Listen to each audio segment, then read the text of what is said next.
Hello everyone, welcome to cook and crave cooking channel. ఈరోజు ఇంకో వీడియోతో వచ్చేసానండి. So please like, comment, share and subscribe to my channel. ఈరోజు నేను చేయబోయే రెసిపీ టమాటో రైస్ అండి. ఇది చాలా ఈజీ రెసిపీ అండి. ఇంటికి ఎవరైనా వచ్చినా ఏదైనా త్వరగా చేయాలనుకున్నా ఈ రెసిపీని ట్రై చేయొచ్చు. నేను చెప్పినట్టే మీరు చేస్తే పెద్దల నుంచి పిల్లల వరకు ఎంతో ఇష్టంగా తింటారండి ఈ రెసిపీని. ఇప్పుడు టమాటో రైస్ని తయారు చేసుకోనికి ఒక మీడియం సైజ్ ఆనియన్ని తీసుకొని సన్నగా కట్ చేసి పక్కన పెట్టుకోండి. దీంతోపాటు 4 పచ్చిమిరపకాయలని కూడా సన్నగా కట్ చేసి పక్కన పెట్టుకోండి. దీంతోపాటు కరివేపాకును కూడా తీసుకొని పక్కన పెట్టుకోండి.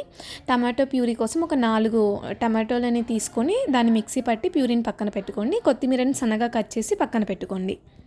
ఇప్పుడు స్టవ్ మీద కడాయి పెట్టండి. దాంట్లో ఆయిల్ కొంచెం వేయండి. దాని తర్వాత ఒక 1 టేబుల్ స్పూన్ గీ కూడా యాడ్ చేసుకోండి. ఇది అనేది హీట్ అయిన తర్వాత కొద్దిగా ఆవాలు వేయండి. దాని తర్వాత కొద్దిగా జీలకర్రని కూడా వేసుకోండి. దాని తర్వాత శనగపప్పుని యాడ్ చేసుకోవాలి. నేనైతే ఇక్కడ శనగపప్పుని కొద్దిగా ఎక్కువ యాడ్ చేస్తాను, ఎందుకంటే పంటికి తగులుతూ ఉంటే తినేటప్పుడు చాలా బాగుంటుంది. దాంతోపాటు మినపప్పుని కూడా యాడ్ చేసి బాగా కలపండి. ఇప్పుడు ఇవన్నీ బాగా వేగిన తర్వాత కరివేపాకును వేసుకోండి. కరివేపాకు వేసిన తర్వాత మంచి స్మెల్ వస్తుంది. దాని తర్వాత మనము ఆనియన్స్ని యాడ్ చేసుకోవాలి. ఆనియన్స్ అనేది లైట్ గోల్డెన్ కలర్ వచ్చేంత వరకు మనం ఫ్రై చేసుకుంటే సరిపోతుంది. తర్వాత మనం పచ్చిమిర్చి యాడ్ చేసుకోవాలి. దాని తర్వాత ఒక 2 మినిట్స్ అలానే కలపండి. పచ్చిమిర్చి కూడా పచ్చివాసన పోయిన తర్వాత ముందుగానే మనం ప్యూరీ చేసి పెట్టుకున్న టమాటోని వేయాలి.